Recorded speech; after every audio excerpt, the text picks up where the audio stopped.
Onde estão os líderes que cumprem o que Deus ordenou? Estou procurando, irmão. Estou procurando lá em casa primeiro. É muito fácil nós procurarmos isso sempre olhando para fora, né? Olhando para a janela, da janela para fora.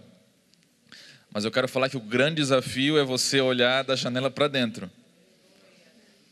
Porque a transformação não começa do lado de fora, começa sempre do lado de dentro. Todas as transformações que Deus vai fazer, tudo que Deus vai realizar, nunca vai começar do lado de fora de você. Sempre do lado de dentro. Tem uma historinha que tinha uma mulher, uma dona de casa, que sempre ficava falando mal do vizinho, da janela dela, ela olhava, dava para ver a área de serviço do vizinho, o varal, e sempre ela olhava e a roupa estava sempre suja no varal do vizinho. E murmurava todo dia era a mesma situação. Ela falava para o seu marido: meu Deus, que vizinho porco, né? Que mulher porca, que não limpa a sua roupa, lava e coloca no varal e está suja. E o marido foi escutando aquilo ali, porque nós homens, uma coisa que a gente tem muita é paciência, né? Glória a Deus. Pela fé, né, irmão? E o homem não precisou muitas vezes, eu acredito, para ele pegar e confrontar a esposa. Ele foi no vidro, deu uma limpada assim. E na realidade não era a roupa da vizinha que estava suja, era a vidraça que ela mesma não tinha limpado. Então eu quero convidar você a procurar mesmo aonde estão esses líderes que cumprem o propósito de Deus, mas não olhar para o lado de fora, mas olhar para o lado de dentro. Nós temos um costume muito forte, o ser humano nasce com isso. Não é uma coisa que nós aprendemos em sala de aula, a gente não precisa nenhuma aula para aprender isso. No entanto, nós já somos PhD no que diz respeito a olhar para o lado de fora. Você nasce com esse dom. Você nasce com esse dom de apontar o dedo para o outro e mostrar sempre o defeito do outro. Eu tenho uma escola, eu tenho umas alunas lá em casa. E eu, desde pequenininha, irmão, ninguém ensinou. Eu e a minha esposa, nós não ensinamos ela a apontar o erro da irmã. Deus me livre ensinar um negócio desse. Pelo contrário, a gente fala que isso é errado, mas elas nasceram já sabendo. Quando elas aprenderam a falar, já apontaram o dedo para outra. Quando a gente vem descobrir alguma coisa, parece que é automático, irmão. O dedo já sai e já aponta para o irmão que está do seu lado.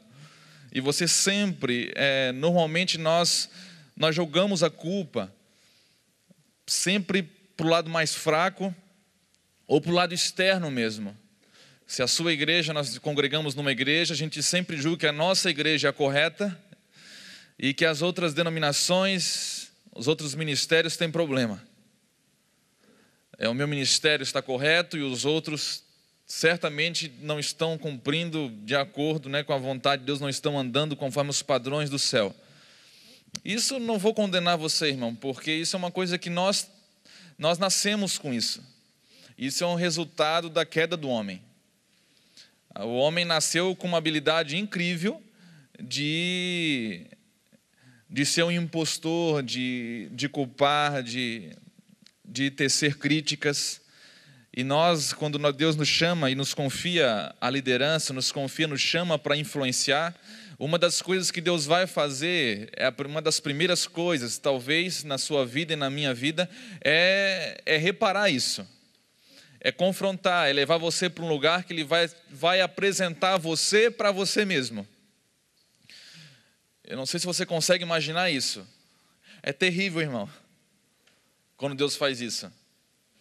Quando Deus faz e você encara esse momento com o seu coração aberto, que você fala: Deus, eu estou disposto a entrar nesse lugar.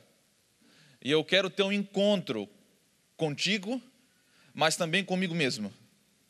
E Deus, Ele vai proporcionar esse momento difícil para você, que irmão, você viu defeito em todo mundo muito tempo.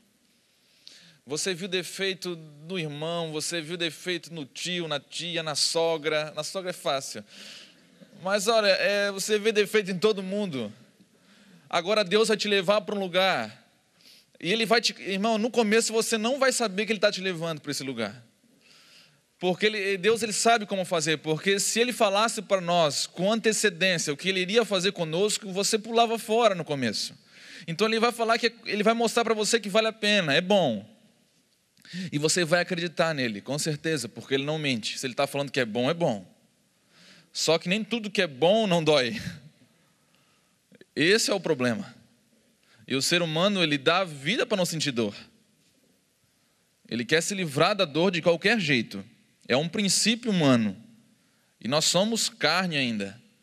Então você vai se deparar com esse desafio grande na sua vida. E Deus vai te convencer a ser levado para esse lugar. E quando você entra nesse lugar, que não é um lugar físico, é um lugar espiritual, que você vai conhecer mais a Deus. E à medida que você vai conhecendo mais a Deus, é como se Deus Ele colocasse um espelho na sua frente e você, na realidade, vai descobrir que a maioria das críticas que você faz, elas estão baseadas, a raiz delas está em você mesmo. Você pode falar o que você quiser, irmão, não é assim, não, mas nós temos o maior problema de lidar com as pessoas, é porque nós temos um problema de lidar com o nosso próprio problema. E de alguma forma, deixa eu dar um exemplo, meu exemplo para você. Eu gosto tanto desse exemplo, porque Deus ele me confronta até hoje. Eu tenho 2 filhas, mas a que é mais difícil para mim lidar é a que tem o meu defeito. Eu sei que não acontece com você, mas você reproduz, irmãos, as qualidades e os defeitos também. E quanto antes você descobri-los, mais rápido você vai conseguir reparar na sua vida e você vai conseguir livrar as pessoas de receberem essa herança de você também. Porque isso passa de geração a geração. E eu tenho uma delas lá em casa que de vez em quando é eu todinho, irmão. Ela fala do meu jeito, ela tem a minha paciência, ou seja, ela não tem a minha paciência, porque às vezes eu não tenho paciência. Então não adianta eu falar para Deus, Deus, me dá paciência com ela. Deus está querendo que eu aprenda a ter paciência com ela. Deus não vai dar. Paciência não cai do céu. Paciência você vai desenvolver, é uma questão de caráter, é uma questão da sua pessoa. Deus vai formar isso em você. Só que é com atrito, não adianta. E é difícil você lidar com uma pessoa que ela tem o mesmo defeito que você tem. Quando é um defeito novo, irmão, é mais fácil. Porque você domina a situação. Você tem todo o controle. Se vem uma pessoa se aconselhar com você agora que é líder, e ela vem se aconselhar com você numa área que você não tem nenhum tipo de problema, você já venceu aquilo ali, você nunca teve problema com aquilo ali, você acaba nem se envolvendo, você não tem nem talvez uma empatia com ela. Mas quando ela passa a mesma coisa, ou está passando uma coisa que você já passou, ou que você está passando também, irmão, parece que vocês estão no mesmo barco. Só que é difícil, porque ainda mais quando a temperatura é elevada e as coisas começam a ficar tensas, e você se depara com você mesmo. E quando Deus mostra você para você mesmo, é um princípio, é um lugar de transformação num nível muito alto. Um nível muito alto. Porque, infelizmente, nós estamos vivendo num lugar que a maioria das transformações que nós vivemos ainda, elas são baseadas num discurso, alguém pregando para você. Mas eu quero falar que você vai ser transformado mesmo quando você entrar nesse lugar. É um lugar talvez de solidão que você vai ter. É um lugar que você vai ficar sozinho com Deus, um lugar de cruz. E eu acho que todo líder, para desenvolver uma boa liderança, ele não pode não ter esse lugar. Porque esse lugar vai ser um refúgio seu. Esse lugar vai ser, quando você se deparar com situações difíceis, que você vai se deparar que eu não tenho condição, eu extrapolei a situação, eu fiz alguma coisa que é errado demais. Irmão, você precisa ter um lugar desse.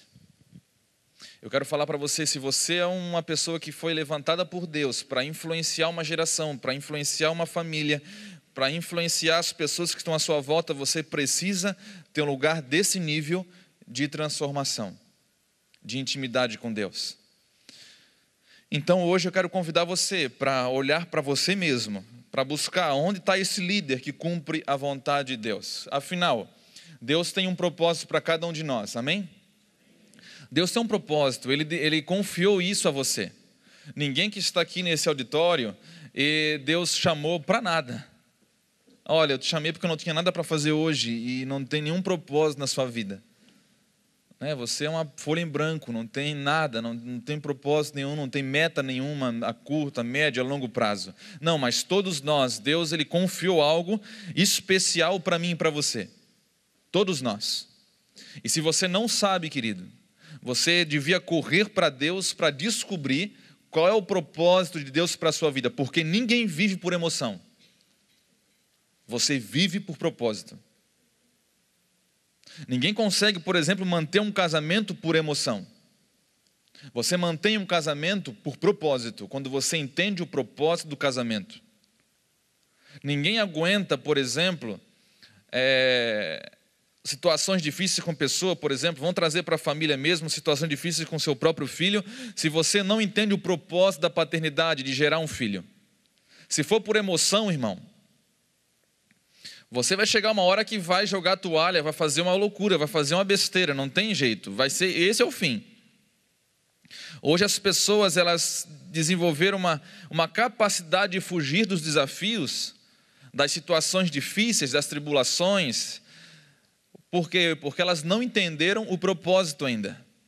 Quando você entende o propósito da sua vida, você não vai depender mais das circunstâncias que estão à sua volta, da temperatura se está alta ou se está baixa. Não, eu não gosto dessa situação, mas eu não sou mais movido por ela. Agora tem um propósito que eu descobri. E o propósito, ele precisa estar acima das circunstâncias. Porque as circunstâncias, elas são externas. E o propósito, Deus colocou dentro de você. Por isso que Deus pegou Abraão, levou para um lugar e mostrou para Abraão: Abraão, olha para onde você está indo. Olha para toda a terra, onde você conseguiu olhar. Deus fez Abraão andar na terra. Deus fez Abraão olhar a terra, contemplar. Por quê? Porque Deus mostrou e marcou Abraão com propósito. Por quê? Porque Deus sabia que viria lutas, viria guerras, que se Abraão não tivesse uma coisa muito forte dentro dele, ele ia desistir. Se Jesus não tivesse sido marcado no seu interior com um propósito, ao qual Deus Pai deu para ele a sua missão, ele ia desistir. Se eu e você, se eu não sou marcado com o propósito de Deus, com uma visão que Deus impartiu em meu coração, na minha vida, se eu não tenho uma palavra que ultrapassa a questão das emoções, mas que é uma verdade para mim absoluta, que eu já encarnei ela já faz parte de mim agora. Então, quando vem uma luta, vem uma adversidade, eu não vou correr. Por isso que Deus não quer simplesmente liberar você para o propósito, para a sua missão. Você que foi chamado, por exemplo, para pregar o evangelho, foi chamado para ser um missionário, foi chamado para ser um grande médico, foi chamado para ser um grande empresário. Deus, ele não simplesmente quer liberar você para isso. Deus quer marcar você com isso primeiro. Deus quer marcar você, porque Ele sabe que as lutas que vão vir sobre uma pessoa marcada, essa pessoa marcada nunca vai retroceder. Agora, uma pessoa que não foi marcada, ela não tem, quando vem as lutas, vem a adversidade, vem as tribulações, ela olha para si, não tem nada que lembre ela, que faça ela pensar: não vale a pena, há um propósito maior do que a dificuldade. Senão a primeira dificuldade que vem, irmão, nós vamos correr, é da nossa natureza. Não tem ser humano diferente. O ser humano, ele tem isso na sua natureza. Veio a dificuldade, a primeira coisa que dá o estalo é fugir. Eu preciso me livrar. Ninguém gosta de luta, irmão. Eu não gosto de luta. Só que eu enfrento elas. Porque tem um propósito. Porque se não tivesse um propósito, eu estou enfrentando elas à toa. Não concorda? Então a primeira coisa que Deus vai fazer é marcar, como Ele marcou alguns homens da Bíblia. E nós vamos ver hoje homens que talvez não foram marcados. Homens que pararam no meio do caminho, homens que Deus deu uma oportunidade grande para eles. Homens que Deus pegou e confiou uma geração neles, confiou um governo, confiou uma família, confiou um propósito, uma missão, e eles não cumpriram.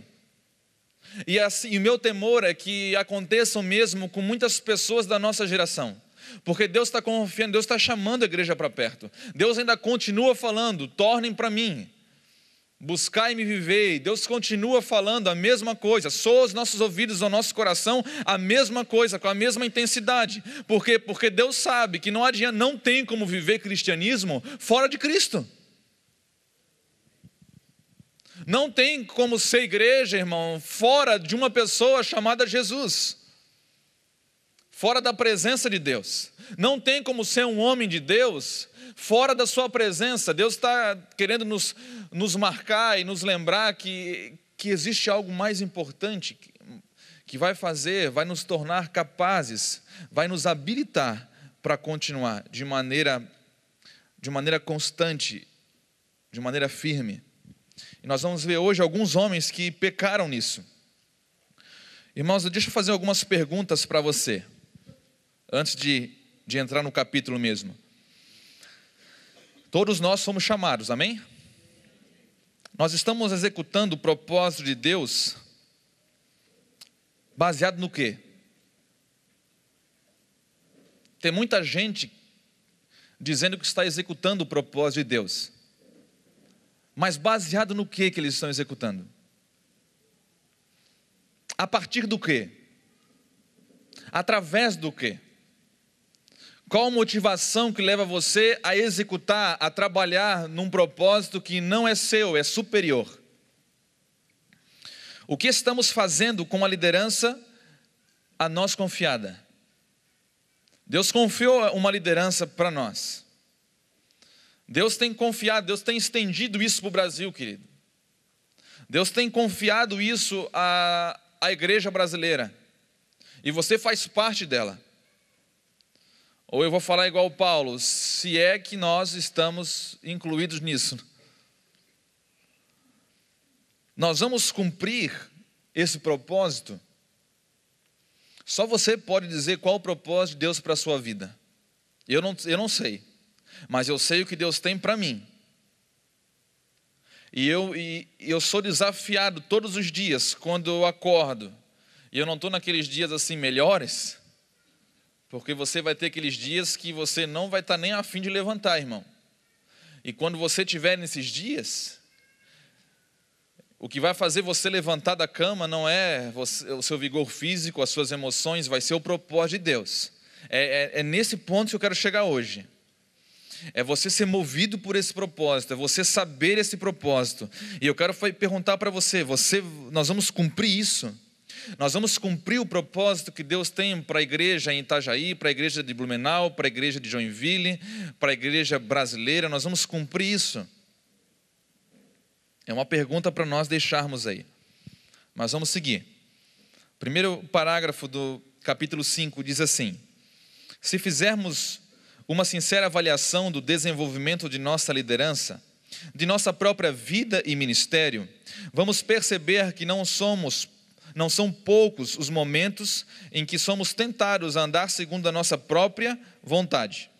O problema é que ao tentarmos executar aquilo que Deus nos confiou, tendo como motivação a autossatisfação, ficaremos longe do que Deus espera e entraremos para o rol dos homens que não cumprem a vontade de Deus. Irmão, nós somos tentados a andar segundo a nossa própria vontade diariamente. Nós até nos falamos para Deus: Deus, eu quero cumprir o propósito. O problema não é você falar que vai cumprir ou não. Nosso problema não é esse. O problema da igreja hoje não é ela afirmar que vai fazer a vontade de Deus ou não. Afinal, a igreja nunca teve tanta informação e revelação como nos nossos dias. Hoje, irmão, tem gente que vai pregar o evangelho, nem se dá mais o luxo de entrar num quarto que Deus fala que está aguardando por ele, para orar e buscar o que Deus quer que ele fale. Mas ele vai no Google, que é um profeta hoje, né? E digita lá: você quer falar sobre pecado. E o profeta Google, ele vai ali dar uma série de informações para você.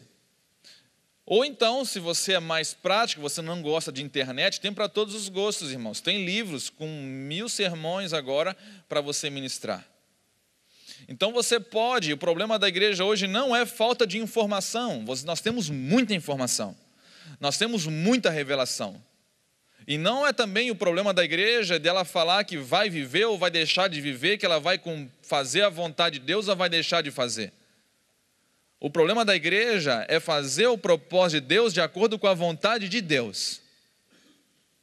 É ela buscar entender qual a vontade de Deus para a igreja hoje, dos nossos dias. Não se trata de você querer fazer o que Deus falou para você fazer, mas como que Ele quer que você faça. Você recebeu um dia um encargo de Deus. Agora você vai buscá-lo não para saber esse encargo, a igreja já sabe o papel dela na terra. E me arrepia quando eu penso isso. Porque nós sabemos o papel da igreja na terra. Agora o problema é como nós, como filhos de Deus, nós vamos viver hoje, em pleno século 21, e cumprir o nosso encargo, a nossa missão. Porque eu não posso me relacionar com o propósito de Deus, buscando cumpri-lo de acordo com a minha própria vontade. Deus, eu já entendi o que tu queres que eu faça, agora eu vou fazer de acordo com a minha vontade. Pode ficar tranquilo, Deus. Deixa eu citar o exemplo de Jonas aqui para você. Você pode pegar os poucos capítulos do livro de Jonas, é rapidão para você ler. Como diz o outro, numa sentada você lê o livro de Jonas.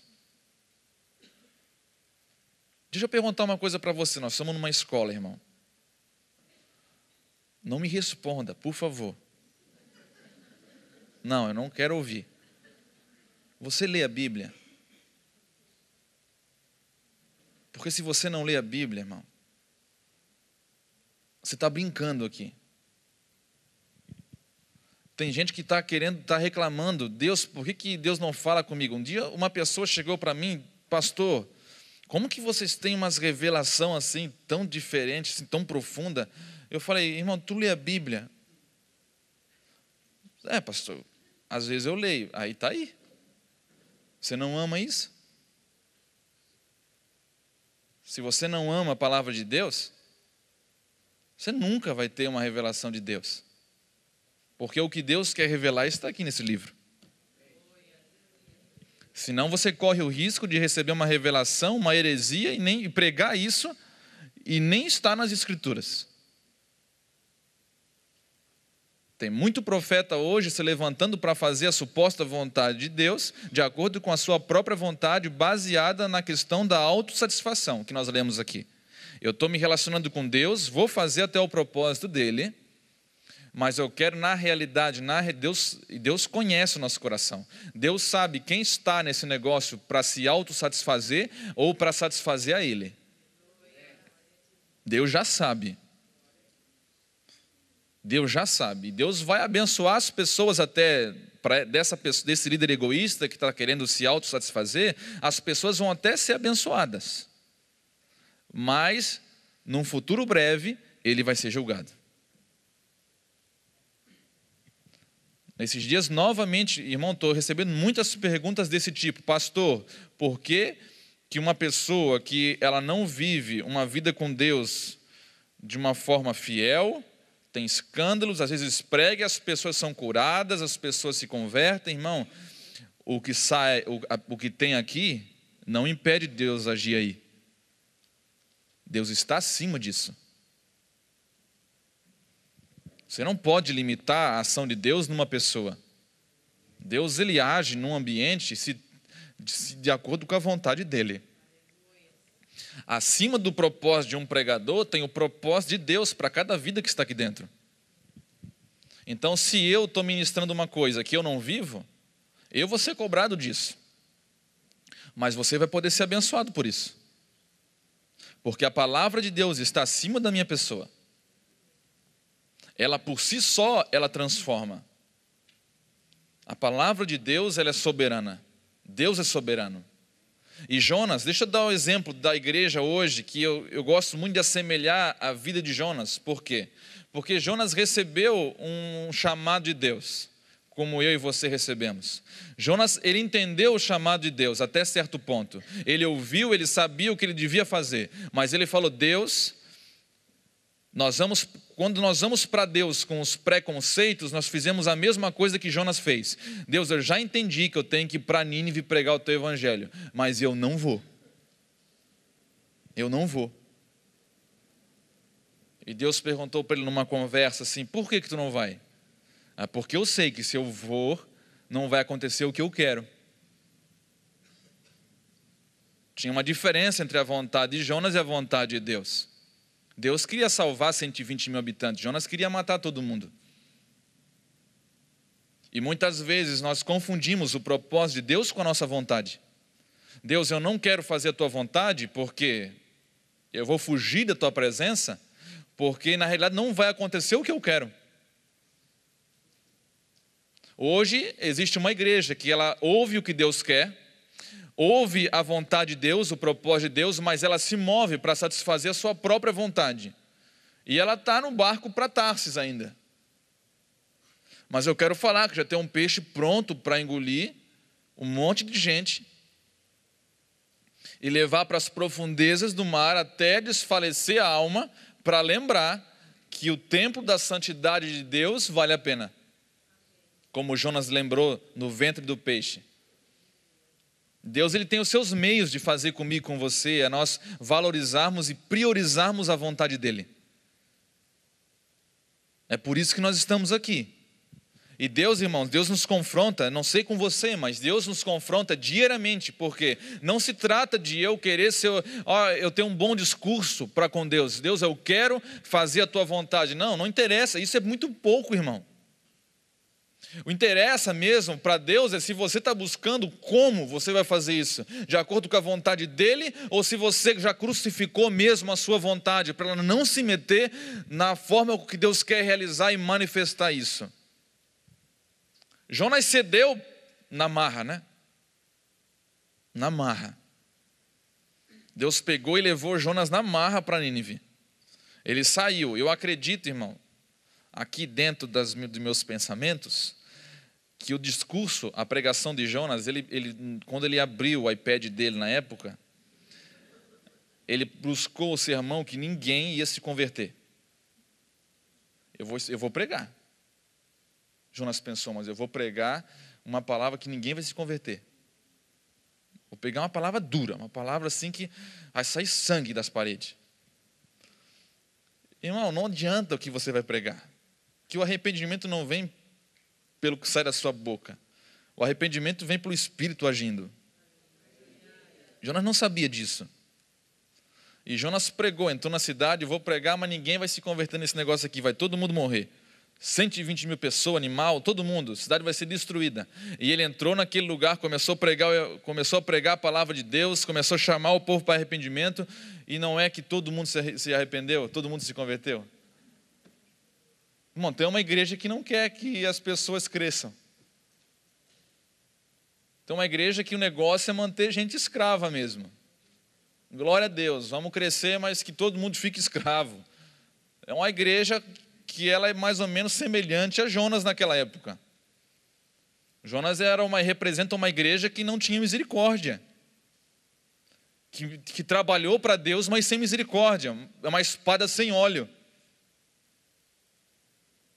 Você pensou que de repente você pode estar desenvolvendo o seu ministério sem misericórdia? Sem justiça? E quando você opera isso, você está operando em cima de vaidade, irmão. O livro de Jonas fala, o povo, eles estavam entregues à vaidade e abandonaram a misericórdia. De um lado tem misericórdia, do outro lado tem vaidade. A vaidade no livro de Jonas, que o autor quer falar, é quando você recebe uma revelação de Deus e você se coloca acima dessa verdade de Deus. E você começa a julgar o que você quer fazer com essa palavra. Deus nos chamou, amém. Deus colocou o propósito, amém. Agora eu vou decidir se eu vou fazer e como eu vou fazer. Nós não temos o direito de descobrir, de buscar como nós vamos fazer, de decidirmos isso.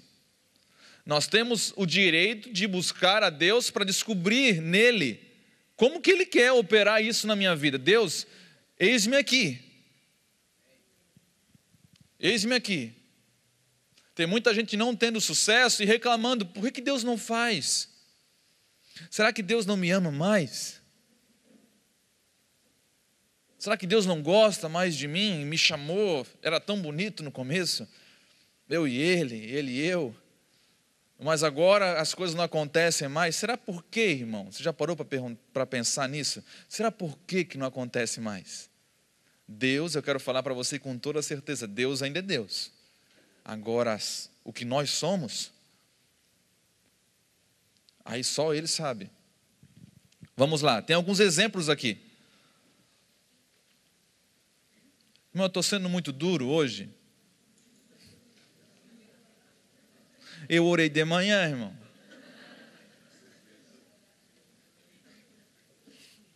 Eu até chorei hoje quando eu orei. Vamos lá, 1 Reis 12:10, o primeiro exemplo de homens que tiveram uma oportunidade preciosa e eles não cumpriram a vontade de Deus. Cada um, ele vacilou numa área. Eu procurei colocar no livro vários exemplos que são preciosos, porque em algum momento da nossa vida, talvez, quem sabe, nós vamos ser tentados e convidados a andar numa plataforma de um desses homens aqui. Portanto, não olhe para eles e condene eles, olha, nunca vou fazer isso. Não, irmão, não fala isso. Procura agir com sabedoria, vê o problema que eles enfrentaram e Deus, me dá graça para nunca errar desse jeito. Porque certamente se a gente conheceu um erro e praticou o mesmo erro, com sabedoria nós não estamos agindo. Vamos lá. Oh Deus, eu não queria ser tão grosso assim. 12:10. E os jovens que haviam crescido com ele lhe falaram dizendo, assim falarás a este povo que te falou, dizendo, teu pai fez pesadíssimo o nosso jugo, mas tu o alivia de sobre nós, assim lhe falarás, meu dedo mínimo é mais grosso do que os lombos de meu pai. Irmão, quando Salomão faleceu, o negócio caiu no colo de Roboão, o reino. O governo caiu sobre o colo desse homem, que não estava preparado para governar. Era um homem de governo, ele era o responsável por dar continuidade ao legado do seu pai, mas não foi preparado de acordo com a vontade de Deus. E diz a palavra de Deus que Salomão morreu. E agora o povo vem e começa a falar para ele, mudou o governo, eles já apelaram para Roboão. Roboão, teu pai foi pesado demais conosco. E nós queremos pedir que você seja um pouco mais maleável. Que você aprenda a ser um pouco mais maleável com o povo. E Roboão teve uma brilhante ideia. Vou pedir conselho. Na multidão de conselhos, há o quê? Sabedoria. E Roboão foi para 2 grupos. Um dos grupos era o grupo dos anciãos, o povo experiente, o povo que já foi experimentado, o povo que viveu ao lado do rei. Eram os homens que poderiam dar uma bagagem suficiente para Roboão governar naquela situação. E ele foi, e os anciãos falaram, olha, você deveria fazer exatamente isso, ser mais maleável mesmo. Você servir ao povo, porque se você servir o povo, se a sua autoridade estiver fundamentada em favor desse povo, você vai ter o coração do povo. O povo vai te dar o coração dele. Ele não gostou. Foi para os jovens. Jovens aqui está se tratando de um pessoal imaturo. Um pessoal que está crescendo e não foi experimentado ainda. E ele foi para esses jovens, os seus colegas, e perguntou, olha, e vocês, o que me dizem? E eles falaram, olha, agora o negócio é mais radical, a nossa geração é mais radical que a geração dos nossos pais, o negócio agora vai apertar. E falar para eles, se o meu pai foi grosso, você vai ser muito mais do que ele. E disse para eles se prepararem já. E ele seguiu aquilo ali, ele escolheu esse segundo conselho, e ele escolheu o modelo de liderança baseado na opressão. Onde o líder não deixa as pessoas respirarem.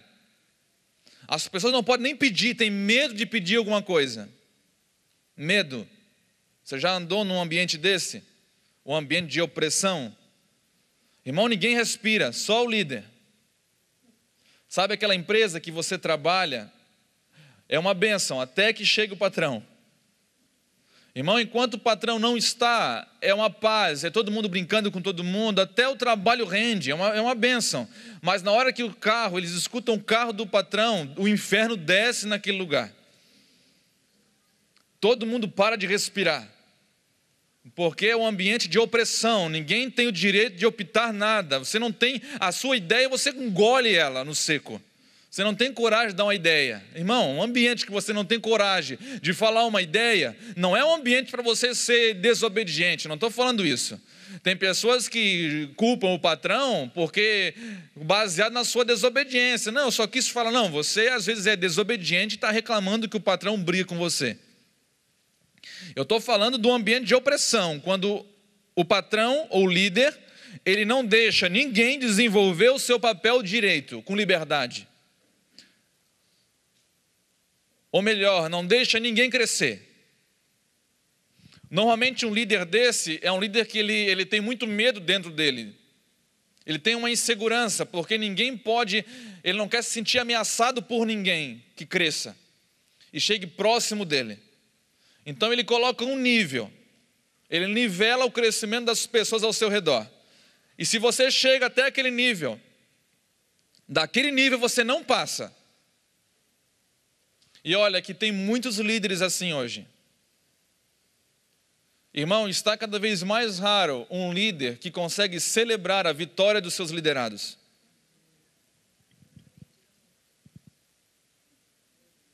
De você conseguir, o liderado vem, fala uma coisa e você celebra com ele. Não, você está crescendo. Você tem prazer de ajudar as pessoas a crescerem, sem nenhum interesse num retorno pessoal, numa autossatisfação, porque se você também faz pensando na autossatisfação, você também está agindo com o modelo errado. Eu estou falando com o modelo de Cristo, o modelo que você vai ajudar as pessoas simplesmente em desejar o bem para elas precisam crescer, você vai trabalhar para isso, você vai se santificar para isso, você vai colocar todo o seu trabalho em prol das pessoas, em gerar oportunidades, em preparar as pessoas, em discipular as pessoas para elas pensarem de uma forma melhor, prepará-las para ter um caráter melhor, para elas se colocarem melhor diante das adversidades. Você está preparando pessoas para quê? Para que elas sejam maiores do que você. Jesus provou isso. Quando Jesus deixou a terra, ele falou para os seus discípulos, olha, eu vou, para o lugar que eu vou vocês não podem ir agora. Mas eu quero falar que vocês vão fazer coisas maiores do que eu. Então, Deus me livre para esse tipo de liderança de Roboão falar isso para o povo. Olha, pessoal, agora nós estamos começando agora uma época de liderança, agora do nosso governo está baseado nessa plataforma. Vocês vão fazer coisas maiores do que eu. E cabe a mim agora preparar cada um de vocês. Vocês vão me superar. E quanto mais vocês me superarem, mais prazer eu tenho. Eu tenho procurado, irmão, conversar com as pessoas que estão à minha volta, tenho conversado com as minhas filhas, eu tenho ministrado isso a elas. Vocês precisam. É muito mais do que a minha vontade. O êxito de um líder está em quando os seus discípulos superam as suas obras. Porque se eu estou ministrando para você aqui, e isso vai parar aqui, então eu estou perdendo tempo. Se eu viajo para pregar o evangelho e vai parar ali, então eu estou perdendo tempo em viajar para pregar o evangelho. Agora, se eu estou ministrando, largando algo que Deus tem ministrado ao meu coração para você, é porque eu quero que você supere isso, que você vá além disso que eu estou colocando hoje aqui. Você precisa superar. Não é o fato de eu querer simplesmente, é o fato de que há um princípio de Deus, do reino de Deus, que os discípulos devem superar o seu Senhor em suas obras. Não na questão da identidade, mas na questão das obras, da sua prática. Você deve ir mais além. Quando você investe em pessoas, seja funcionário, discípulo, filho biológico, filho espiritual, você tem que partir do pressuposto que você está investindo em pessoas que são pessoas que vão além de você. Elas vão pisar em lugares que você não pisou ainda. Elas vão conquistar lugares que você não conquistou. Nós não podemos ser egoístas ao ponto de preparar pessoas para ir até onde nós fomos apenas. Não, vocês vão só até aqui, até aqui eu fui, agora daqui para frente não. Por quê? Porque nós temos medo? Por que Roboão quis agir com opressão? Será que ele tinha medo de perder o reino? E eu quero falar, irmão, quando você tem medo, você atrai aquilo ali. Roboão, no momento que ele decidiu pelo conselho das pessoas imaturas. Até isso você tem que perceber, irmão, você como é uma pessoa chave para a sua geração, que você tem um propósito, você não pode pedir conselho para qualquer um. Irmão, tem muita gente se quebrando porque pediu conselho para a pessoa errada. Você não pode pedir conselho para uma pessoa de como você vai gastar o seu dinheiro para uma pessoa que é avarenta, por exemplo. Você vai ouvir o que você quer ouvir. E você não pode procurar um conselho para ouvir o que você quer ouvir. Você está com um problema no seu casamento. Não estou falando para você, eu estou falando supostamente alguém. E você agora tem um problema no seu casamento e você vai procurar, você está com um desejo de ir embora com outro ou com outra. Você conheceu uma pessoa e está já se envolvido emocionalmente. Agora instalou na sua cabeça que você tem que procurar uma ajuda. Ainda é aquele último ponto de oportunidade para você. Quem procurar agora? Você já sabe que tem que procurar. Mas quem que eu procuro numa situação dessa? Eu vou procurar aquela pessoa que está no 3º, 4º, 5º, 6º, 7º casamento, está com rolo ainda. Ou você vai procurar uma pessoa que está pagando o preço na área da família, que entendeu o propósito. Eu não estou condenando você, mas eu estou falando que há princípios que estabelecem autoridade.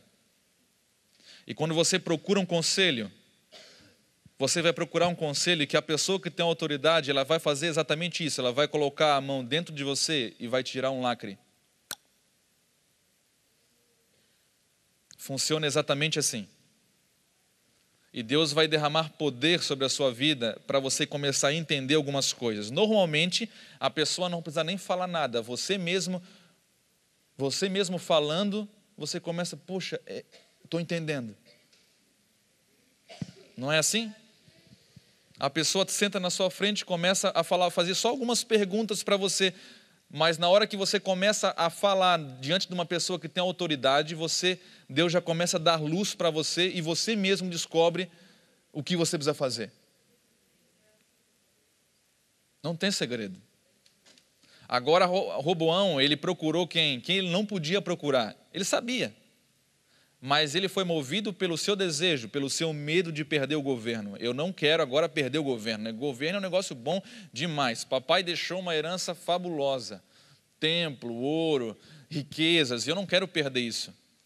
Roboão, ele foi num princípio de proteger o seu status, a sua posição. Irmão, você como líder nunca pode ter medo de perder o seu lugar. Você não tem lugar. Você não tem lugar. O pastor Luiz é que ministra, ele dá um exemplo muito interessante, que ele fala que numa das suas viagens, uma pessoa chegou para ele e falou, Pastor, você está viajando tanto, você não tem medo que os seus pastores, a sua equipe, alguém da sua equipe se levante e tome o seu lugar lá em Itajaí? E ele falou, eu não tenho medo, porque eu não tenho lugar. Logo, se você não tem lugar, não tem o que roubar, irmão. Porque você tem um propósito. E eu quero falar que o nível que Deus quer internalizar o propósito em você é igual aquele filme, vocês já viram o Highlander? Só matando, irmão. Tem tipo de crente, irmão, que o inferno não quer mais. O diabo já sabe disso. Há um nível de convicção que nós chegamos em Deus que Satanás ele não consegue mais mover você desse lugar. Você, por isso que o mais importante que nós podemos, uma das coisas mais importantes é a convicção. Você tem que ter convicção do que você está fazendo. Porque a convicção é a certeza, é a âncora da alma. Hebreus 6. A convicção é a âncora da alma. No momento de tempestade, faz o quê? Joga a âncora. É o que dá sustentação para a embarcação, dá segurança. Agora, se você não tem convicção, você vai ficar à deriva. Um líder à deriva é terrível. Ele não sabe para onde está indo, não sabe o que fazer, irmão. Ele está desesperado, desespera todo mundo que está. Ele tem a habilidade de entrar no lugar que tem paz e apavorar todo mundo. É o cara que nunca vê coisa boa. Começou a chover em Itajaí, esse líder ele chega no lugar e apavora. A gente vai dar enchente. Começa a levantar as coisas hoje. E a chuva está vindo lá no Rio Grande do Sul ainda. Nem chegou em Blumenau, Brusque ainda. Irmão, você tem a graça de apavorar o ambiente. Falta aquilo, falta uma convicção, a convicção do propósito, de saber aonde você está indo, o que você está fazendo. Vamos lá. Esse é o primeiro exemplo de Roboão. Eu vou parar aqui em Roboão. Paramos aqui agora.